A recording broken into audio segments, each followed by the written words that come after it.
Hey yoga peeps, Julia here. We are going to talk a little bit about joints.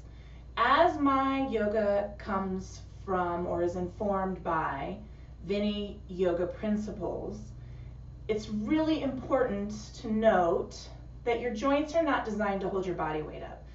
We sacrificed the musculature required to hold our body weight up in our joints for the talent of, throwing shit. So one of the things I see most commonly miscued in traditional modern yoga is the locking of the arms. You'll hear it described as wrapping your arms up or extending the muscles to wrap around the joint. And it really all boils down to hyperextension. I talked a little bit about knee squish in the forward folding video, and I want to talk to you about elbow squish in this video. So we're going to talk about placement and what it does for your joints. A lot of people in modern society are suffering from or dealing with carpal tunnel syndrome, a repetitive motion injury.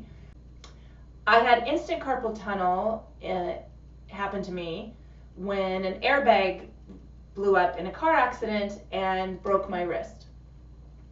It meant taking a completely different approach to yoga, and discovering that changed the way I practiced yoga and now informs the way I teach yoga. So when we talk about elbow squish, you'll hear it described as a micro bend. I just like the term squish, right? Little movement in the joint. Let's start in tabletop position. Once again, I like to pad my knees with a blanket. In tabletop position, I will cue 2 fist widths between the knees. That gives you good stability on the mat in the lower body. And then we go to tabletop. And tabletop generally falls very naturally in 90 degrees. Once we're here, I cue people to move your hands out in front of your shoulders a half to a full palm's length. You'll see that overextends me a little, but what that does is relieves the pressure off the wrists and gives me this room for a little elbow squish. When I cue this, I have a lot of clients who overcompensate with the bend, and that's perfectly fine. They can generate a good muscular habit of keeping the squish. At the same time, they're extending their arms. And you can see my arms are extended. My shoulders are shrugged down away from my ears. I'm going to engage my core and flatten my spine. This positioning allows me to keep the weight of my body in the pecs and the upper back, in my arms, the biceps and triceps, in the musculature as opposed to hanging out on the joints. If you hyperextend your arms, you will see it shrugs the shoulders automatically up towards your ears, and you're out of your upper body strength completely. And in addition, see what it did to my back? I've dropped out of my core, and I have this weird arch in my lumbar, this weird curve, a sinking. I do not teach cat-cow because you don't need to compress your spine anymore. You don't need to compress those lumbar vertebrae. You need to spread them out. So soft squish in the elbows, shrugging the shoulders away from the ears, a light engagement of the core flattens the back. It puts the weight of the body in the chest and the back where it belongs. And you're taking a little bit of pressure off of the wrists. You will get fatigued in your wrists over time. You will build that strength, and the more you move, the more you flow, the less response you're going to find in the wrists overall in a practice. The cueing is the same for downward facing dog. I come into tabletop, 2 fist widths between the knees. The heels of the hands move the half a palm's length out in front of my shoulders. I soften the elbows, give me the squish, shrugging the shoulders away from the ears.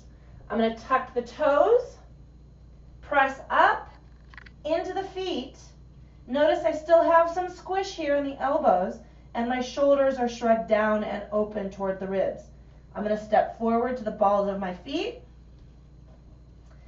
The length in downward facing dog comes from the stretch from the base of the skull to the tailbone.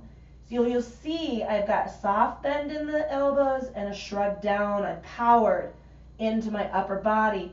Rather than this weird stretch, I can't really even do it. I'll overextend and try it. The cueing I hear that makes me want to scream is the shine your heart center toward the floor. Do you see where I'm hanging? I'm hanging on my shoulder girdle. I've overextended my arms and all of my body weight is on the joints. I want you to bring the hands in just a skosh, soften the elbows, shrug the shoulders down, scoop the belly, press up and out of the heels of the hands. The stretch comes from the tailbone to the hips to the ribs to the shoulder blades, and you're still powered and feeling strong in the arms and upper body. I have nice and flat in my spine. I'm looking at my toes, and the power in downward facing dog comes into the full capacity of the upper body. If you're hanging out on the joints and you're overextending those shoulders, you're straining the shoulder girdle, and that's not what it's designed to do. So little teeny weeny changes in your practice can go a long way to improving your strength and improving the performance of the asanas. My name is Julia. This is the fucking yoga company. Thanks for watching. Take a minute to hit the like button, and if you would like some more yoga videos and to continue on this path, subscribe to the fucking yoga channel. That's yoga for the 99%. That's you and me. It's yoga for the rest of us. All of the benefits, none of the bullshit.